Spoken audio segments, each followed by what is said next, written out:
y sobre lo cual vosotros lo sabéis todo, porque sois unos investigadores de primerísima clase.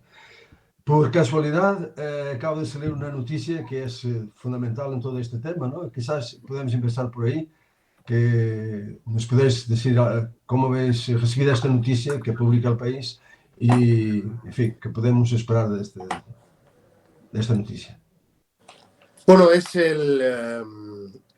vamos a ver, la Fiscalía va a meter una denuncia, que es una de las grandes incógnitas que había en estos momentos, cuál iba a ser la posición de la Fiscalía española ante el escándalo. Era hasta ahora muy extraño, y en el periódico editorialmente lo hemos criticado, la pasividad de la Fiscalía ante este asunto, porque el señor Negreira, el ex número 2 de los árbitros, ni ha sido detenido, ni se le ha registrado su domicilio, no se le han intervenido sus ordenadores, y por lo tanto nosotros sostenemos que una vez que ha estallado el escándalo hace pues 2 semanas o un poco más, existía un riesgo de destrucción de pruebas, ¿no? Después de esas 2 semanas, la Fiscalía parece que ya tiene concretada su posición, que va a interponer una denuncia, una querella, que va a presentar presumiblemente mañana, y va a acusar al Barça de un delito de corrupción entre particulares, que es uno de los delitos más graves, está penado hasta con 4 años de prisión, es uno de los delitos más graves de los que podía acusar en este episodio. Va a atribuir también al expresidente Bartomeu, y solo a Bartomeu, porque los pagos que se hicieron en su última etapa son los que no están prescritos, y a algunos directivos les va a atribuir también administración desleal, falsedad y alguna otra cuestión.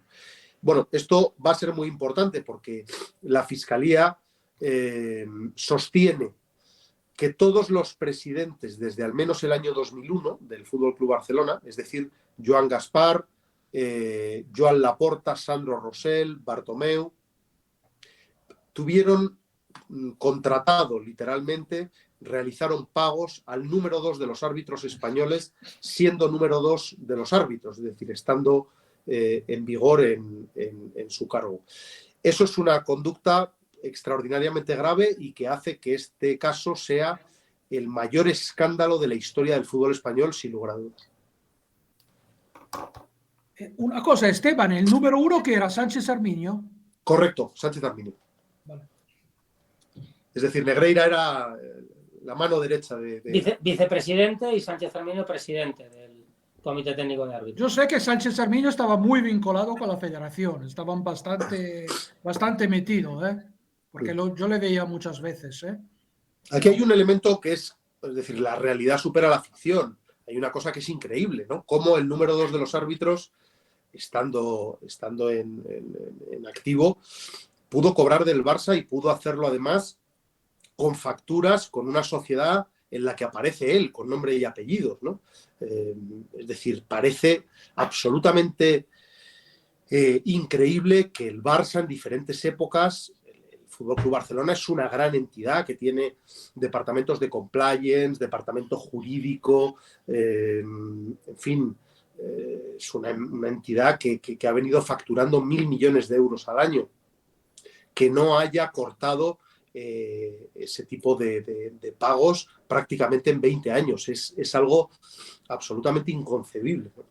Yo creo que por añadir el contexto en el que eso se fragua, es decir, el contexto en el que la relación de Negreira y el Barça se fragua, se está estableciendo el corte de 2001 porque es el primer rastro, digamos, documental que hay en el club, en las bases de documentación del club, porque es la primera factura.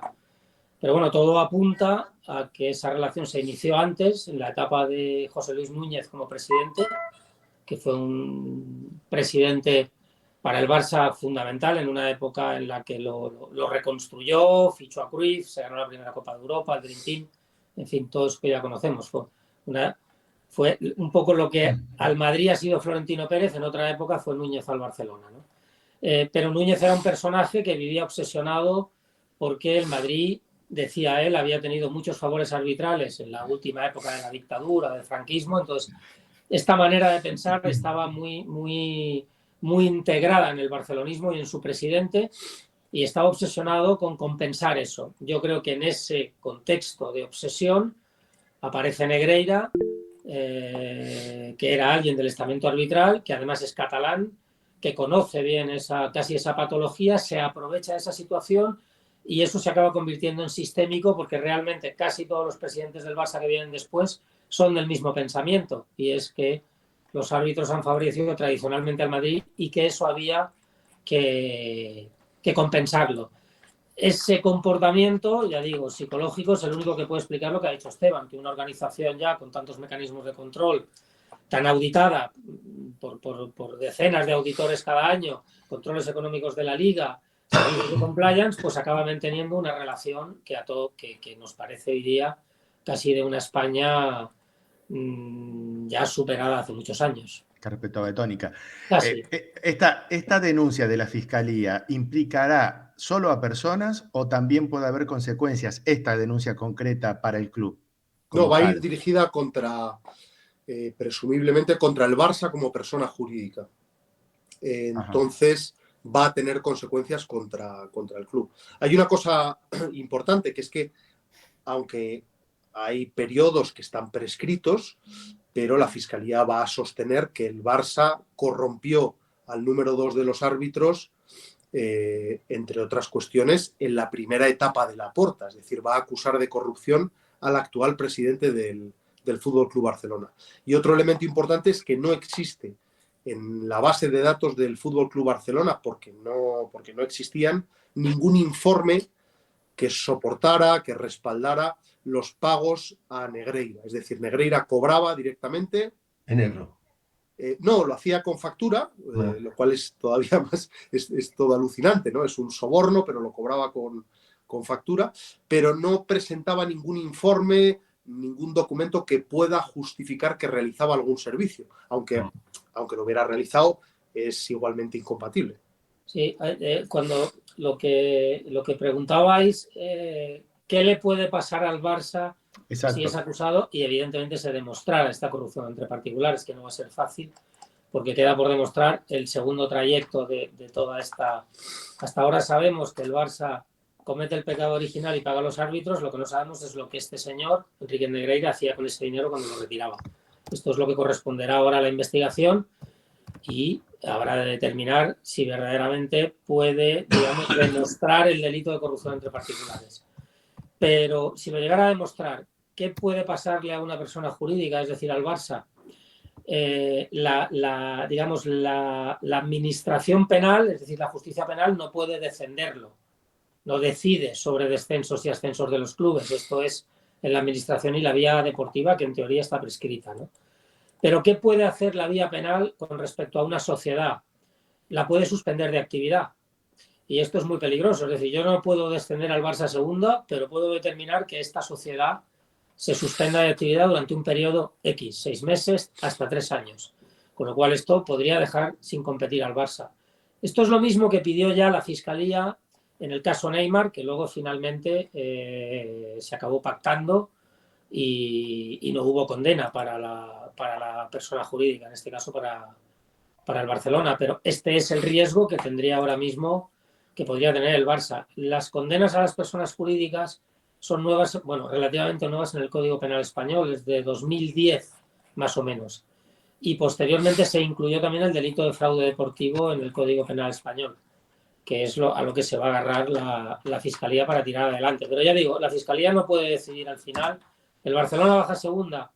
En el caso Juve, es decir, por utilizar una analogía, quien desciende a la Juventus es la Federación Italiana, es decir, es el código disciplinario de la Federación Italiana. En este caso, esa vía estaría prescrita porque prescribe a los 3 años y ahora a donde podría llegar la vía penal sería suspender de actividad al Barcelona, pero estamos hablando de un caso, en mi opinión, todavía muy remoto. Carlos. Sí, Esteban, Orfeo, quería ver un poco lo que opináis del comportamiento de la Liga, de la postura de la Liga del señor Tebas, porque me parece que dice, no me meto hasta que no haya, para no repercutir el tema penal, no voy yo a hablar de lo deportivo y no me meto en esto, porque yo estuve en la rueda de prensa que tuvo en Barcelona y me parece que iban por allí los tiros. Bueno, Tebas, en primer lugar, lo que dice es que deportivamente no puede haber consecuencias porque está prescrito en la justicia deportiva esos pagos que prescriben a los 3 años. Eso por un lado. Por otro lado, Tebas ha sido muy duro, ha sido bastante duro, teniendo en cuenta la posición que ocupa con el Fútbol Club Barcelona, diciendo que es una conducta extraordinariamente grave, que nunca se debía haber producido, aunque, bueno, deja abierta ahí una posibilidad diciendo que Negreira pudo ser un estafador, ¿no? Lo cual atenta contra el sentido común, porque uno puede estafar durante un tiempo, ¿no? Pero estafar durante casi 20 años a 5 presidentes del Fútbol Club Barcelona cada mes, que es la periodicidad con la que él presentaba facturas de 50, 60.000, 70.000 euros, pues parece muy difícil de comprender, ¿no? Eugenio. Hola Esteban, hola Orfeo, buenas tardes en primer lugar. Mi pregunta es un poco los que sí podrían tomar alguna decisión a nivel deportivo son UEFA y FIFA. ¿Qué se prevé que vayan a hacer con lo que ya sabemos y con lo que se va a saber en el futuro? Bueno, yo creo que UEFA y FIFA, que tienen márgenes de prescripción más largos, sí que podrían tomar decisiones, pero jurídicamente es bastante complejo el mecanismo por el que ellas tendrían que sancionar sin sancionar la Federación Española. No sé si me explico. Es decir, la Federación Española es una asociada de UEFA y de FIFA y actúa por delegación. Entonces, no sancionar la Federación Española porque no puede y sancionar la UEFA, en estos momentos no tienen una hoja de ruta de cómo hacerlo. Me consta que tanto en la Federación Española como en la Liga, pero bueno, la Liga no sanciona. La Liga lo que puede es expulsarte, porque todos sus presidentes dijeran, oiga, mire, en la Asamblea no podemos tolerar que en nuestra asociación, en nuestra Liga, esté un club que ha intentado corromper a los árbitros y está presidido todavía por uno de los presidentes que realizó esa conducta y que dijeran lo expulsamos de nuestra asamblea, de nuestra asociación y por lo tanto no compite. Pero la Liga no tiene competencias para sancionar, como he dicho antes, es la Federación. Entonces, ¿cómo puede sancionar FIFA sin que sancione la Federación Española? Eso es lo que ahora mismo los juristas están viendo, tanto en FIFA como en UEFA, como en la propia Federación Española, cómo lo pueden hacer. Porque no nos olvidemos de una cosa, los organismos, la Fiscalía va por su lado y determinará en vía penal lo que determine. Pero las organizaciones deportivas algo tienen que encontrar para salvar su vergüenza, porque no nos olvidemos que el señor Tebas va por el mundo diciendo que el PSG hace trampas, que el Manchester City hace trampas, que tienen patrocinios falsos, es decir, se ha convertido un poco en un apóstol contra la corrupción del fútbol mundial. Y ahora que un episodio de corrupción le ha estallado en su liga, en la liga que preside, pues ahora no sabe qué decir, realmente, más allá de condenarlo, ¿no? Por lo tanto, algo hay que encontrar en la Administración Deportiva Española para poder reprobar y de alguna manera sancionar la conducta del Barça. Y a partir de ahí veremos si UEFA o FIFA hacen algo por su cuenta, pero mi impresión es que esperarán a las determinaciones de lo que haga la Fiscalía. Por otro lado, hay un principio que jurídicamente se llama el principio de prejudicialidad, que es que cuando se abre algo en vía penal, todo el resto de administraciones jurídicas, contencioso administrativa y demás, se paralizan a la espera de que se determine, digamos, las responsabilidades en el rango mayor de la justicia, que es la vía penal. Y la administración deportiva, digamos, estaría embarcada dentro de lo que entendemos como contencioso administrativo, ¿no? Es decir, en el rango inferior. Por lo tanto, yo creo que ahora todo el mundo también UEFA y FIFA esperarán a las investigaciones de Fiscalía, que además tiene las herramientas. Tiene a la policía, tiene a los jueces, ya no va a poder establecer pinchazos telefónicos, que fue lo que pasó en el caso Juve. Es decir, no me quiero extender, pero una diferencia capital en el caso Juve es que antes de que estalle el caso en los medios de comunicación y antes de que se revelen, el inicio de actuaciones de la Fiscalía sottovoce permite pinchar los teléfonos de Moggi y de algunas personas del estamento arbitral. Y esto es lo que a la Fiscalía Española le falta. ¿Le das lugar a Zlatka, Carlos? Que ella va a preguntar por Sí, primera vez. Zlatka, Luego sigues Zlatka. tú. Zlatka, adelante. Gracias. Hola. Hola. Quería preguntar, ¿qué os ha parecido la rueda de prensa que dieron los árbitros el otro día? Y si a vosotros que estáis investigando todo, si os consta, si hay algún árbitro que ha reconocido algo relacionado con este caso. Bueno, ahí Medina Cantalejo, que es el jefe de los árbitros en estos momentos, lo que ha asegurado y ha empeñado su palabra en que no hay ningún caso más que el de Negreira. En esa rueda de prensa lo que dice es que todo el colectivo está limpio, que no hay ningún otro árbitro implicado, y lo ha asegurado con total rotundidad. Aprovechó además en esa rueda de prensa para atacar duramente al único árbitro en activo que ha denunciado este episodio, que es Estrada Fernández, que es un colegiado que está ahora mismo en el VAR. Y bueno, le llamó traidor, dijo que es el único árbitro que no ha colaborado con la investigación interna, que tiene actitudes egoístas, traidoras. En fin, fue extraordinariamente duro con el único colegiado que se ha dado un paso al frente y ha llevado a los tribunales este caso, antes incluso que la Fiscalía, porque la Fiscalía seguramente va a meter su denuncia mañana, pero el árbitro Estrada Fernández metió su denuncia hace ya una semana. Sí, Esteban, pero yo he hablado, perdona, esta yo he denuncia hablado con algunos árbitros. ha sido contraproducente, ¿no? Porque ha paralizado obligó a la Fiscalía a paralizar la investigación. Bueno, aquí lo que ocurre, es decir, la legislación española lo que establece es que cuando un juez investiga unos hechos, la Fiscalía, en estos momentos, la Fiscalía tiene una investigación abierta que se llama preprocesal, que es una investigación en el seno de la propia Fiscalía, es decir, no la ha trasladado todavía a un juez, la Fiscalía está investigando con sus propios medios. Cuando un juez asume una investigación por esos mismos hechos, la Fiscalía está obligada a inhibirse, es decir, a trasladar toda esa investigación al juez y ponerse a disposición de ese juez. Entonces, la denuncia de Estrada Fernández, que todavía no ha sido admitida a trámite, lo que va a provocar, si se admite antes que la de la Fiscalía, que sería lo normal, es que la Fiscalía se va a ver obligada a mandar toda su investigación, todas las declaraciones que ha tomado, todos los informes que tiene de Hacienda, de cuentas bancarias y demás, al juzgado que admita esa denuncia, y por lo tanto el jefe de la investigación pasa a ser ya un juez y no la propia Fiscalía. Es Zlatka, ¿no? Sí. No, Carlos, perdona. Vale. Orfeo, Esteban, habéis hablado de Italia, del tema de la Juve y todo esto. Vosotros sabéis que la justicia deportiva tiene que ir mucho más rápido de la justicia penal.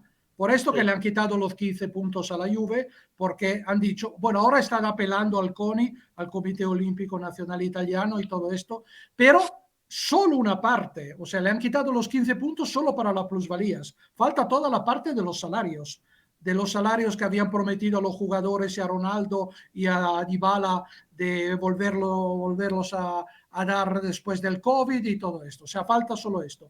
Aquí, ¿cómo funciona en España? Que la justicia deportiva igual tiene que tomar decisiones rápidas y no puede esperar la justicia. Porque en Italia antes estaba cerrado el caso, solo que han encontrado escuchas telefónicas y han vuelto a reabrir el caso con nuevas pruebas y todo esto. Por esto que parecía todo tranquilo, mientras que han reanudado el tema porque la justicia penal ha dicho a la justicia deportiva, oye, que aquí tenemos otras pruebas más. ¿Cómo funciona aquí en España? No, aquí en España no funciona de un modo muy distinto. Lo que ocurre es que por eso a mucha gente le parece ridícula la prescripción a los 3 años, ¿no? La prescripción a los 3 años en la administración deportiva está hecha para que precisamente sea rápida. Es decir, imaginemos que el recurso por una tontería de una tarjeta amarilla o roja, 4 años después pudiera cambiar una competición, volver atrás y hacer un revisionismo que no tiene sentido. Esto para determinadas faltas tiene sentido que sea corto para decidir rápido y no revisar muy atrás. Pero cuando hablamos de faltas graves que se pueden equiparar a delitos penales en la vía penal, es cuando vemos que la prescripción es un poco corta. Yo creo que una de las cosas que cambiará, o que seguramente hará que cambie la nueva ley del deporte español en este tema, será que mediante un decreto ley probablemente se amplíe esa prescripción, porque este caso la ha dejado, pues bueno, ha demostrado que no tiene sentido.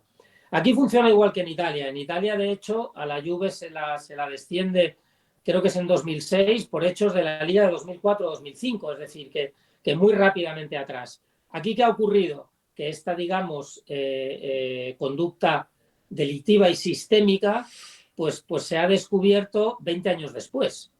Y ese es uno de los problemas que tiene ahora tanto la vía penal, que solo podría imputar a Bartomeu, porque el resto estarían prescritos, como la justicia deportiva, ¿no? La diferencia, como he dicho, es que allí cuando se inició la investigación a la Juve ya buscaba el delito de corrupción entre particulares en el ámbito deportivo, ya buscaba la corrupción arbitral y se pincharon los teléfonos buscando esto. Este caso español ha sido como el de Al Capone, es decir, han pillado a Negreira por los impuestos. Por lo tanto, hemos llegado al tema arbitral después de una investigación tributaria. Por lo tanto, a priori no podían pincharse teléfonos ni nada porque no se estaba buscando esto. Es lo que se suele llamar abrir una pieza separada en un proceso, ¿no? Pues bien, hemos llegado a lo más grave partiendo de lo inicialmente pues menos gravoso, como era un tema tributario, aunque también fuera un delito. Y estamos llegando a lo otro. Esa es la gran diferencia con el caso. Por eso, en mi opinión, solo hablo en mi opinión, creo que va a ser complicado la demostración con hechos de la corrupción entre particulares, porque creo que va a ser complicado demostrar cómo Negreira o si Negreira pudo o no corromper a algún árbitro en particular, ¿no? Y si no tenemos este tramo, probablemente las condenas se queden en el tema de administración desleal o no. A mí hay una cosa, también como opinión, que me parece muy importante en este caso. Demuestren o no la corrupción entre particulares, lo que se demuestra es que el Barça cometió este delito inicial. Y este delito inicial, uno de los que lo cometió es el presidente que sigue presidiendo el club. Y aunque las condenas no puedan llegar a él, creo que a nivel de reputación y de sostenimiento en el puesto, esto abre una grave crisis para Laporta como futuro presidente del Barça. Porque está claro que él fue uno de los presidentes que mantuvo esta conducta. Y habrá que ver un poco en el seno de la Liga también qué opinan el resto de presidentes, que menos el Real Madrid ya se han pronunciado. Jonathan. Sí, ¿qué tal? Buenas tardes a todos. Bueno, continuando con el relato de lo que estaban describiendo y con respecto a lo complicado que por ahí podía ser comprobar algunos hechos puntuales de la corrupción y de que ha sido 20 años más tarde, si las posibilidades son más de multas económicas que de justicia deportiva y si la condena va más allá de lo que se puede hacer una condena mediática o una condena, digamos, de las complicaciones de Laporta como futuro presidente, que lo que realmente se le puede hacer en puntos. En puntos y sanciones deportivas. Ahí queda el posicionamiento de la UEFA, ¿no? La UEFA ha dicho de momento que quería esperar a ver cuál era el posicionamiento de la Fiscalía para tomar una posición al respecto y, por lo tanto, la justicia deportiva española parece que da por prescritos los hechos, aunque pueda parecer, y lo es, absolutamente escandaloso, pero queda la vía de la UEFA, ¿no? Que podría, si no estoy equivocado, suspender al Barça en competiciones europeas, ¿no? Esa es una de las medidas que podría tener, pero a mí, ya digo, me parece complejo que la UEFA sancione sin sancionar la Federación Española, que es, entre comillas, como su embajada, ¿no? Es un poco... Imposible, no complejo. Muy complejo jurídicamente, muy complejo de sostener jurídicamente, quiero decir. Porque esto vendría seguido de recursos del propio Barcelona, quiero decir, y las cosas han de tener claridad jurídica. Y aquí no hay claridad jurídica para encontrar la herramienta con la que sancionar al Barça en el ámbito deportivo. Porque además la UEFA sancionaría al Barça, hipotéticamente, con dejarlo fuera de competiciones deportivas en las que no se han producido este delito, porque el señor Enrique Negreira no tenía ninguna potestad entre los árbitros del marco UEFA. Es decir, que en Champions esto, en cualquier caso, no se producía. En cambio, te sancionarían para no jugar una competición donde no se producía. Es difícil, es difícil. Yo me inclino más por condenas de tipo económico. Recordemos, por ejemplo, el cierre de ventanas para poder fichar que hizo la FIFA cuando al asunto de los menores. Es decir, hay muchas cosas que se pueden hacer sin llegar a la pérdida de puntos. Por lo tanto, yo creo que ahora mismo se está intentando ver de qué herramientas se podría disponer. Pero yo creo que todos van a esperar a lo que determine la vía penal. El problema es que un proceso en la vía penal es muy largo. Todavía no ha sido condenado por nada, ni se sabe si lo será el señor Villar por la operación Garwa, que se detuvo como un narcotraficante hace ya 4 años. Con lo cual, el proceso en la vía penal puede ser largo. Y mientras tanto, la vía deportiva puede quedar ahí un poco en el limbo. La Liga y la Federación Española se van a personar como acusación particular en el proceso, en la Fiscalía. Esto está muy bien, pero es una manera de decir, no, nosotros nos personamos, pero ahora continúen ustedes, señores, ¿no? Y vamos a ver la celeridad o no que pueda tener el proceso. Eugenio. Yo os quería preguntar, Esteban Orfeo, porque para mí hay una figura que para mí queda muy tocada tanto a nivel gubernamental como a nivel deportivo, que es Albert Soler. ¿Qué futuro tiene? ¿Qué opinión, qué reputación le va a quedar después de esto? Porque él es uno de los instigadores de la ley del deporte y del periodo de prescripción de los 3 años. Bueno, a ver, yo aquí, en esas, digamos, acusaciones que se han lanzado, no estoy muy de acuerdo, porque la prescripción de los 3 años ya estaba en la ley de 1990.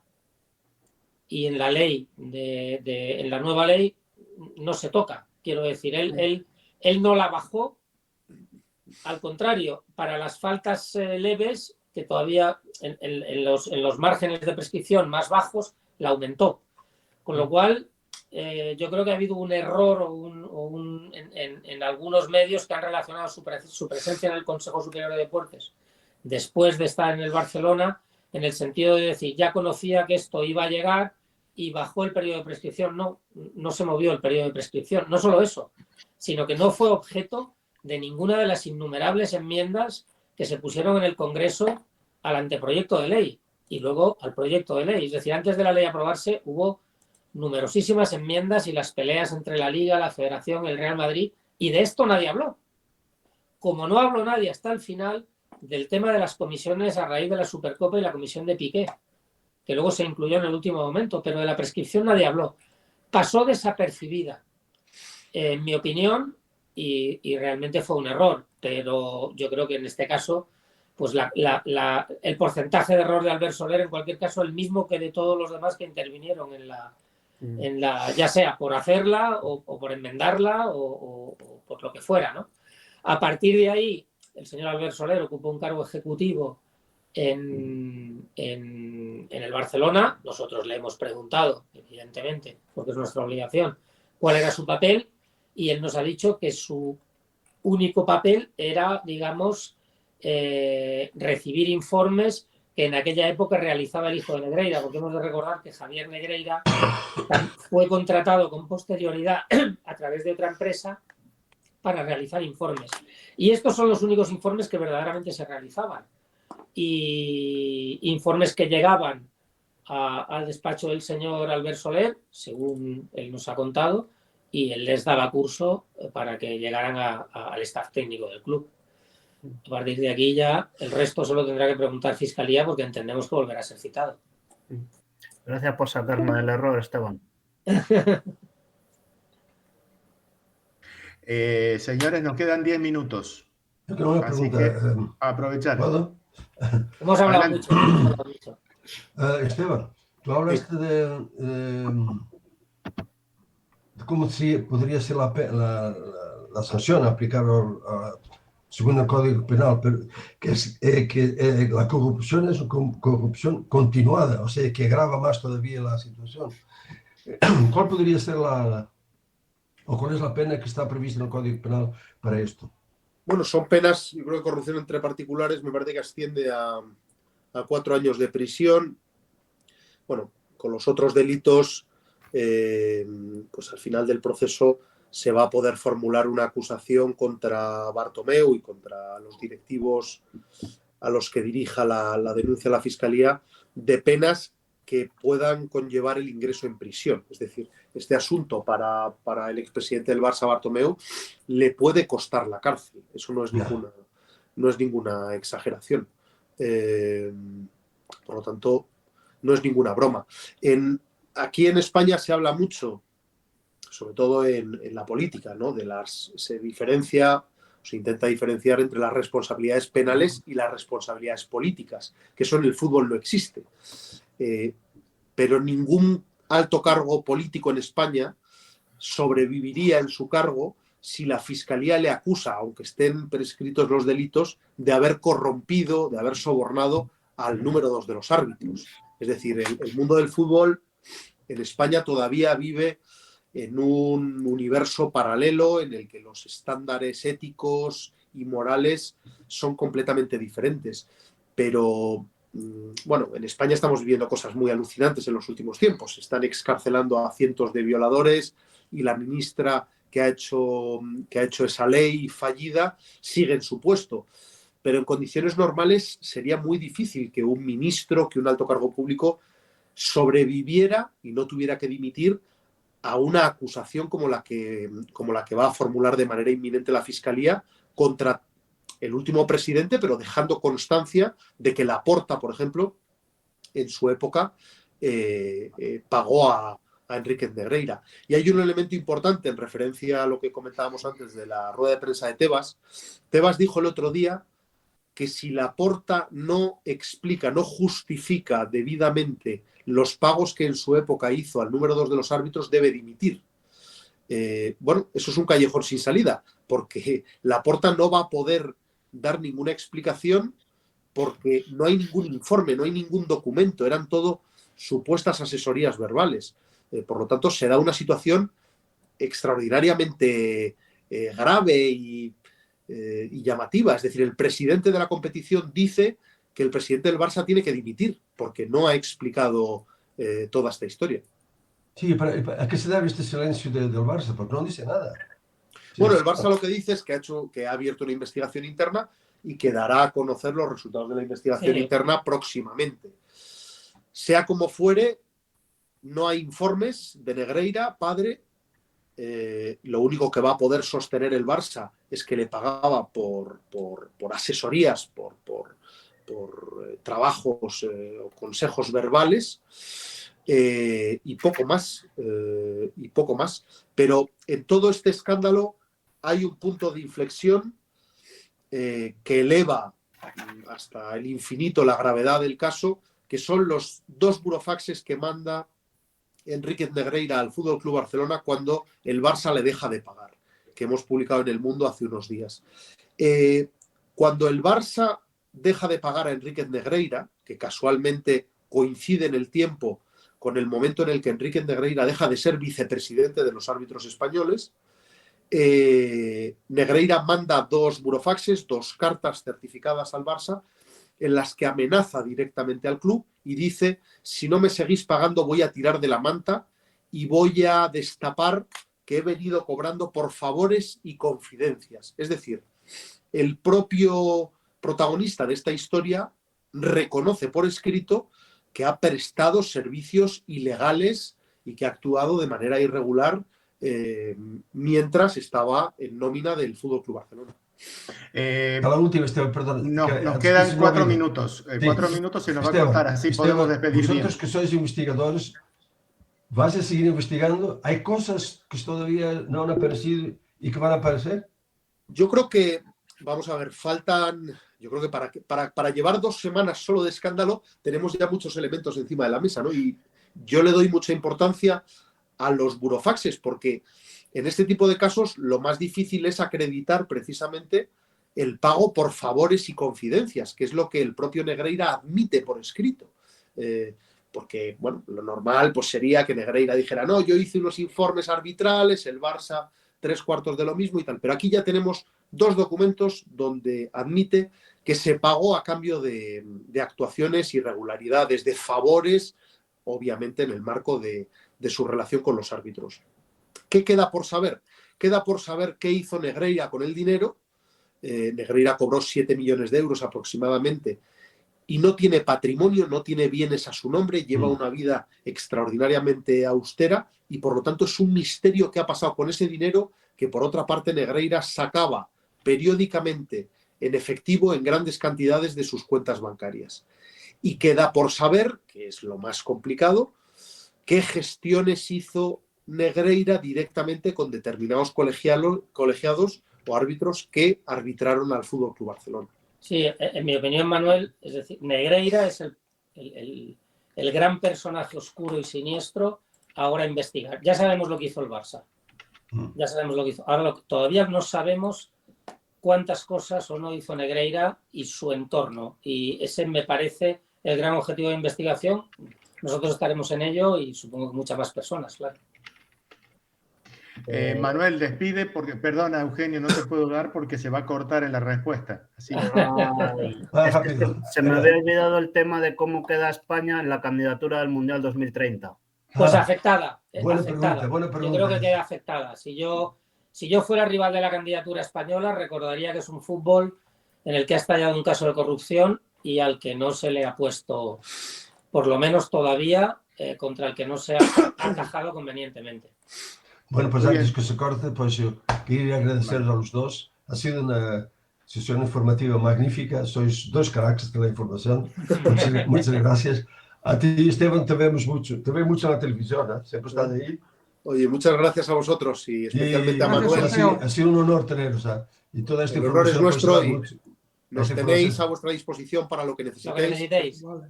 Gracias. Muy bien. Gracias a todos. Chao, Saludos. Muchísimas gracias. Chao, gracias. Hasta luego. Adiós. Pues gracias Gracias. por todo. Adrián, muchas gracias por... Saludos. Hasta luego. técnicamente saludo. funcionó perfectamente, ¿no? Oye, ¿qué